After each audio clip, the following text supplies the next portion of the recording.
मैंने गैरेज में मिले स्क्रैप मेटल से ये कुल्हाड़ी कैसे बनाई।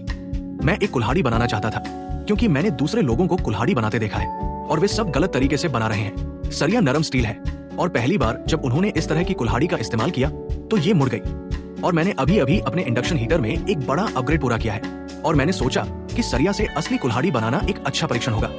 अब इंडक्शन हीटर मूल रूप से सबसे बड़ी चीज है जो हथौड़ा के आविष्कार के बाद से लोहार के लिए हुई है। अधिक लोहार इंडक्शन हीटर का उपयोग क्यों नहीं करते? क्या वे बेवकूफ हैं? वाह!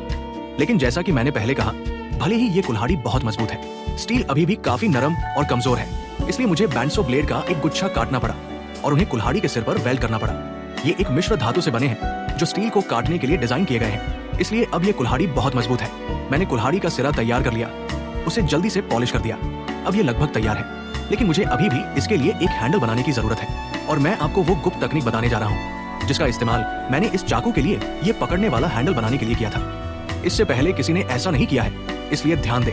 हैंडल पिघले हुए तांबे में स्टील बीवी को मिलाकर बनाया गया है, लेकिन ये उतना आसान नहीं है जितना लगता है। मेरा इंडक्शन हीटर तांबे और स्टील को पिघलाने के लिए काफी शक्तिशाली है, इसलिए मुझे गर्मी के साथ बहुत सावधान रहना पड़ता है। लेकिन मेरे पहले प्रयास में सब कुछ एक साथ पिघल गया और ये पूरी तरह से बर्बाद हो गया। लेकिन मैं हार नहीं मान रहा हूँ, इसलिए मैंने एक नया $30 का ग्रेफाइट क्रूसिबल खरीदा है और मैं इस बार कुछ अलग करने की कोशिश करने जा रहा हूँ। मैं सिलिकॉन कांस्य तार का उपयोग करने जा रहा हूँ और इसका गलनांक तांबे से कम है। अब मुझे इंडक्शन हीटर को इतना तेज नहीं करना पड़ता और स्टील को पिघलाने का जोखिम नहीं उठाना पड़ता। और योजना ये है कि सभी तांबे को पूरी तरह पिघलाया जाए और फिर स्टील बॉल बेयरिंग को डाला जाए। सब कुछ ठंडा होने का इंतजार करना मूल रूप से यातना थी। मुझे धातु के जमने और पर्याप्त कठोर होने के लिए 20 मिनट तक इंतजार करना पड़ा, इससे पहले कि मैं क्रूसिबल को खोल पाता।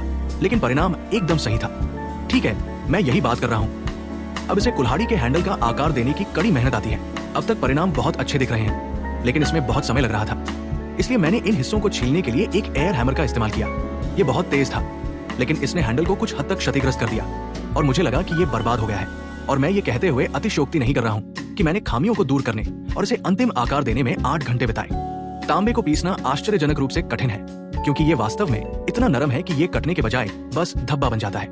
वैसे भी ये बहुत बढ़िया लग रहा है, लेकिन अभी एक और कदम बाकी है इस तरह का पैटर्न पाने के लिए जहाँ गेंदें बाहर निकली हुई हो। मैं तांबे को घोलने के लिए नाइट्रिक एसिड का उपयोग करने जा रहा हूँ। नाइट्रिक एसिड एक बहुत ही उग्र एसिड है। ये लगभग हर चीज के साथ प्रतिक्रिया करता है, जिसमें आप और यहाँ तक कि सुरक्षा दस्ताने भी शामिल हैं। इसलिए वास्तव में इसके साथ कोई लड़ाई नहीं जीत सकता। हालांकि एक चीज जिसके साथ ये प्रतिक्रिया नहीं करेगा वो है स्टेनलेस स्टील। इसलिए मैंने हैंडल को कुछ मिनटों के लिए विलिस 2 में मैरिनेट होने दिया और आप पहले से ही अंतर देख सकते हैं। हालांकि मैं चाहता था कि गेंदें थोड़ी ज्यादा पकड़दार हों, इसलिए मैंने इसे लगभग 1 घंटे तक रखा। मैं उत्सर्जित होने वाली जहरीली गैस की प्रचुर मात्रा से बता सकता था कि हैंडल तैयार हो गया था। हालांकि इसमें कुछ खामियां हैं, फिर भी मैं इस हैंडल के परिणाम से बहुत खुश हूँ। कुल मिलाकर मुझे ये कुल्हाड़ी बहुत पसंद है। इसमें वाकई एक शानदार, अनोखा, जैविक और प्राकृतिक पैटर्न है। मुझे उम्मीद है कि आपको भी ये पसंद आया होगा और इस तरह आप कुल्हाड़ी का हैंडल बना सकते हैं।